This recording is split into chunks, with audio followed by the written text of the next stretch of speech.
All right, good afternoon. Start off with a senior personnel announcement. The Secretary General is pleased to announce the appointment of Ms. Sima Samar of Afghanistan and Mr. Juan Gabriel Valdez of Chile to his high-level advisory board on mediation. Mr. Samar and Mr. Valdez succeed Michelle Bachelet and Mr. Jose Ramos Horta, to whom he is grateful for their valued expertise during their membership on the board. Ms. Samar is the chairperson of the Afghan Independent Human Rights Commission and, among other roles, previously served as UN Special Rapporteur on the situation of human rights in Sudan. Mr. Valdez is a former foreign minister of Chile, former permanent representative to the UN in New York, and most recently ambassador to the United States. He's also previously served as Secretary General Special Representative in Haiti and led a strategic review of the UN peacekeeping force in the Central African Republic. The high-level advisory board was established in September of 2017 to provide the Secretary General with advice on mediation initiatives and back specific mediation efforts around the world. Turning to Syria, our humanitarian colleagues inform us that following fighting between two non-state armed groups in parts of northwest Syria in early January, which reportedly resulted in the deaths and injuries of civilians, Hayat al-Tahrir al-Sham have reportedly expanded their control in the area. The United Nations continues to support the millions of people in need throughout northwest Syria, with assistance provided from across the border in Turkey. While full implications of Tahrir al-Sham's control have not yet clear, the UN and its partners are closely following developments to ensure that independent, impartial, and principled humanitarian action continues. The United Nations continues to remind all parties of their obligation under international humanitarian law to take all measures to protect civilians and to ensure safe, sustained, and unimpeded humanitarian access to all those who need it.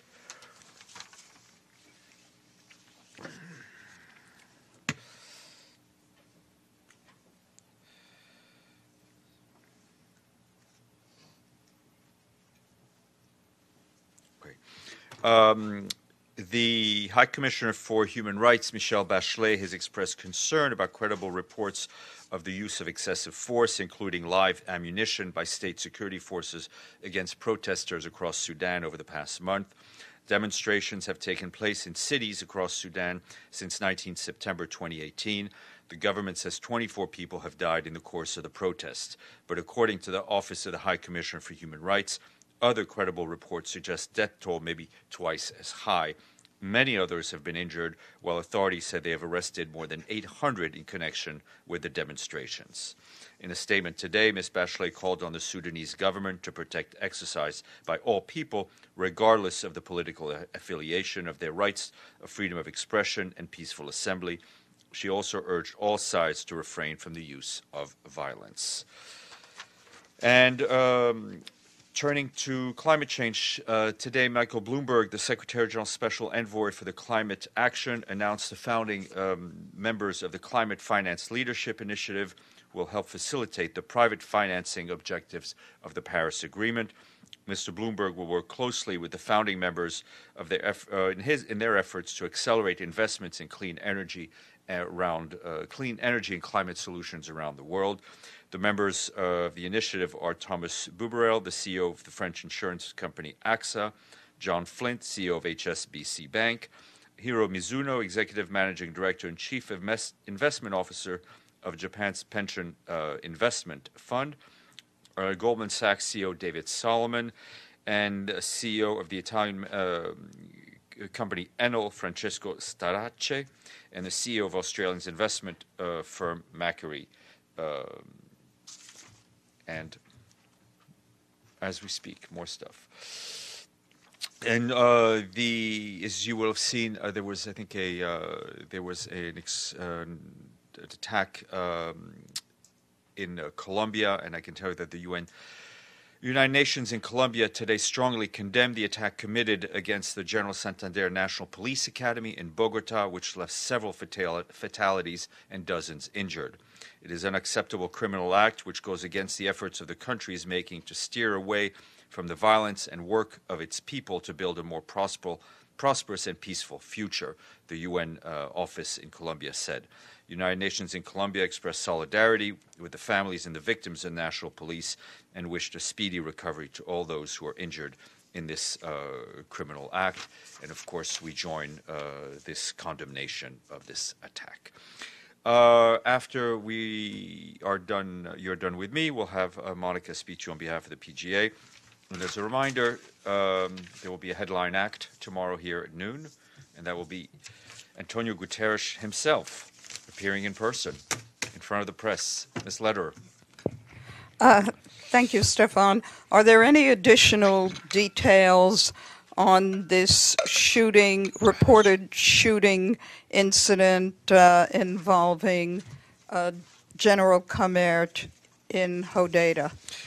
Yes, what we know is that General Kamert, who is, chairs the RCC, he and his team left a meeting with the government of Yemen, RCC representatives.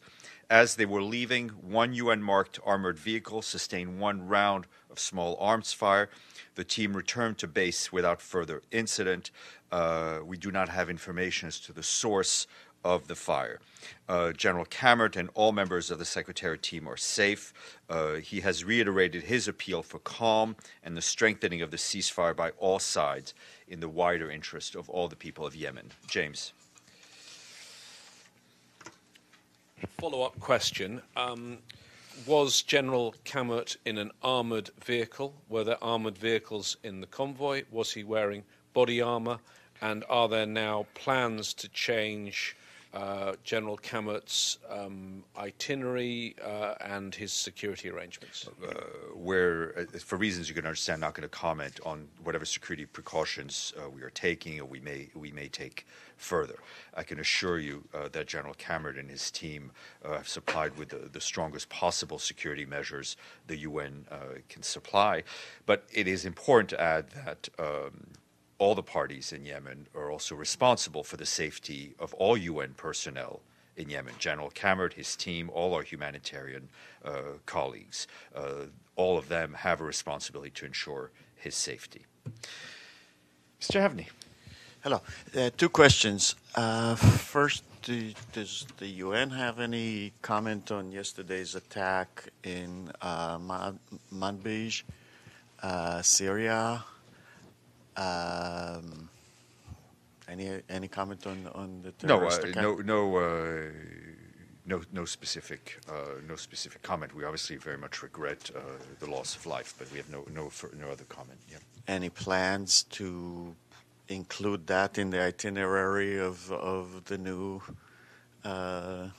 Syria coordinator?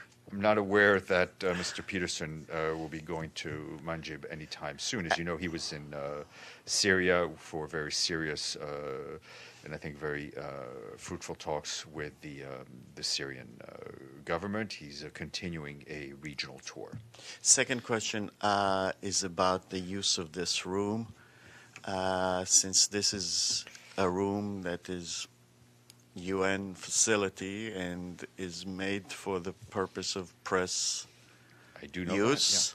Yeah. Yesterday we had the press conference with a person who came in and gave us some 25-minute speech and then refused to take any questions. Is there any way the UN can either censor such acts or inform people who ask for the use of this room that it's made for questioning? This room is available to representatives of member states for interaction with the press. They book it through our office.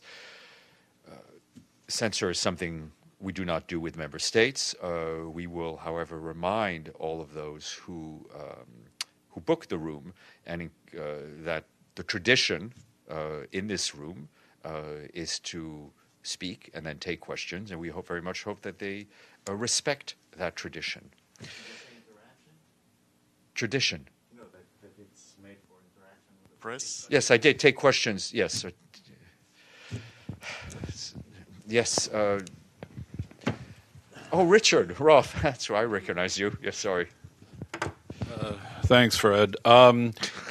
Do you know, I know you can't talk about certain things, and maybe I missed it in your answer to James, but did a UN security force advance team go to Yemen before these deployed initial monitors? We don't send people to these kinds of places without taking as many precautions as we can. That being said, this remains Yemen and this remains Hodeidah. But this is one incident. As I said, one bullet was fired, one round was fired into one vehicle. We are not over dramatizing this. Everybody is safe, and we would hope that all the parties respect the ceasefire for the benefit of all Yemeni people. Ms. Lederer. Steph, I'm questioning your use of the word tradition. Isn't it more than a tradition that this room was actually set up and designed to hold press conferences? And by the description, a press conference means that you interact. No, listen, I'm not disagreeing with you, and Benny brings out the worst smart aleck in me.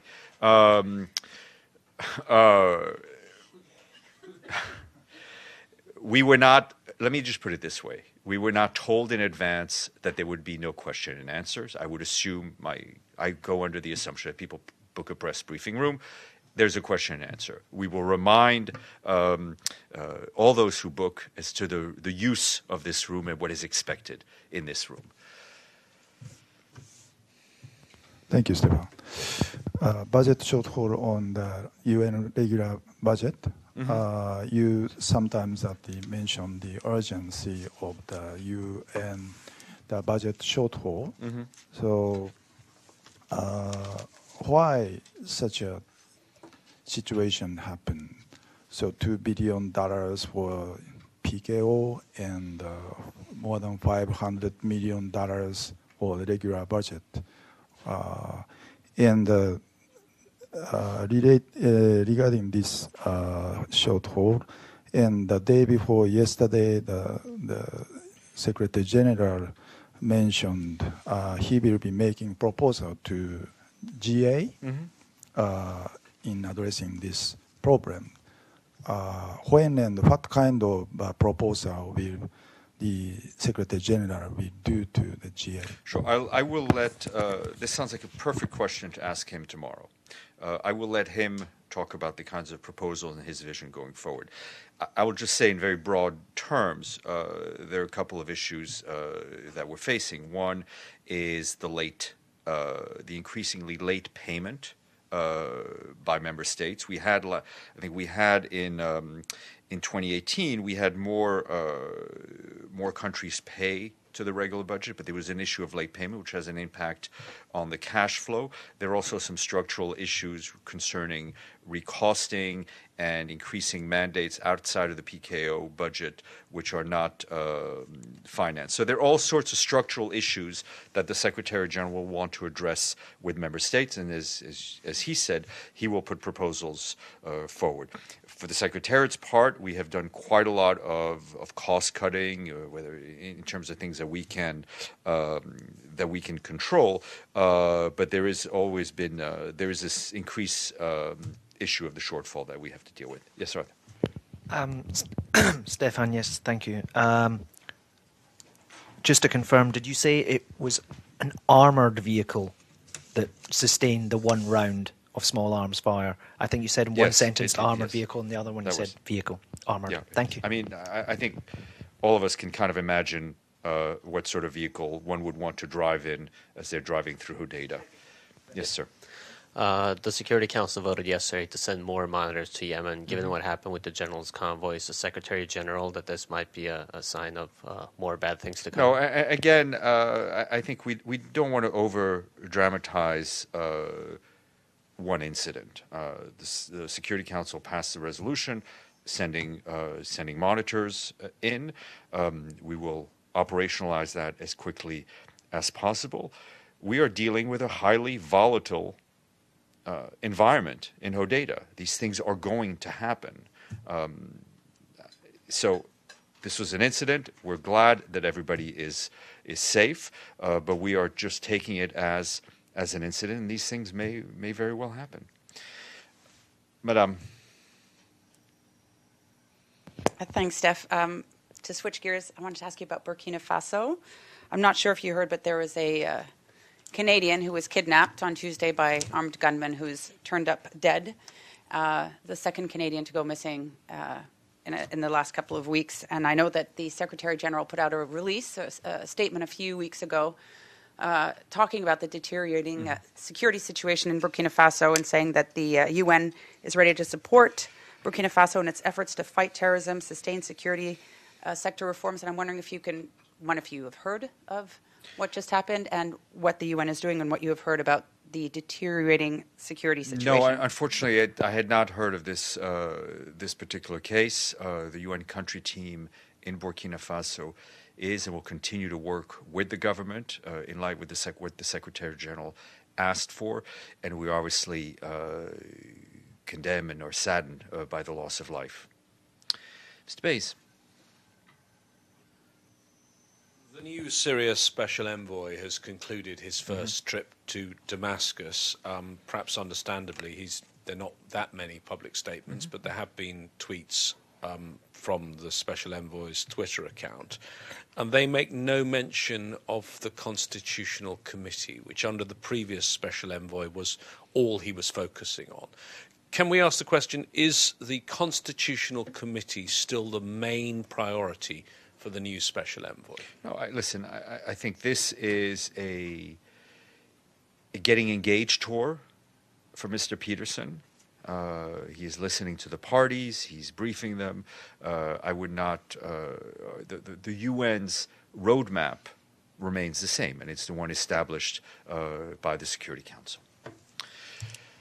Madame, and I will see you tomorrow. I will not answer your questions. My boss will, and I will see you otherwise on Monday.